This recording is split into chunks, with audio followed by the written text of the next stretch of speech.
wọn recommend ẹ̀ pé àdúrà ní ká máa fi ṣe ọ̀rọ̀ ló wà nú ẹ̀ lẹ́wọ̀ àti tí ń ṣẹlẹ̀ lọ́wọ́ àti tí ó máa ṣẹlẹ̀ ló wà nú kúríánù.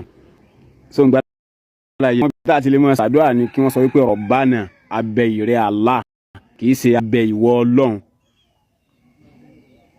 Allah ò kì í ṣe gbé Ọlọ́run. Rabbana abẹ ìrẹ́ Allah ni bọ̀ àwọn afáàlẹ̀ Yorùbá wọn ọmọ kéwú Ọlọ́run náà ni wọ́n ń pe Allah kì í dẹ̀ ṣe Ọlọ́run ni Allah. Allah dá wà ní gédégbé kò síbi tó lè tú sí torí pé tó bá lọ wọnú Suratu Yasin wọ́n jẹ́ kó yé wa wípé watazu min dunillahi alihatan la'allahum yunsuruna sí Ọlọ́run tẹ̀ wá ń pè yìí sọ wá lè padà ràn yín lọ́wọ́ ni. ṣùgbọ́n Allah wàmọ́ nasiru ila min indillahi wáyé tí wọ́n fi wá sọ wípé wàmọ́ nasiru ila min indi alihatan sọ àwọn afáàlẹ̀ Yorùbá yẹn wọn mọ̀ kí wú rárá olódo ni gbogbo wọn.